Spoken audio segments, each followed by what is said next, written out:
Au niveau de Rufisque, par exemple, il y a pratiquement, c'est-à-dire que tous les cimetières sont déjà pleins, donc il n'y a plus d'espace. Et ce qui est déplorable, c'est que généralement, quand on crée des villages ou quand on crée des villes, on ne pense pas aux cimetières, on pense justement aux espaces verts, on pense par exemple à autre chose, mais pour ce qui concerne justement les cimetières, on n'y pense pas. Il y a un problème réel de cimetières au niveau de Rufisque et je pense que, et j'ose imaginer qu'il s'agit du même problème partout où vous allez au Sénégal.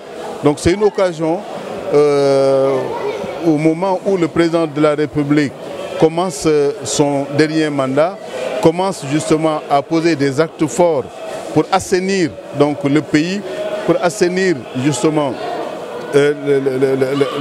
l'existence des populations. Je pense que ceci est à intégrer dans ce volet-là que le président de la République justement prendra en charge lui-même. Au cimetière de Diangou, il y a un espace qui reste, mais cet espace-là ne correspond à absolument rien par rapport au nombre de personnes qui sont enterrées par jour.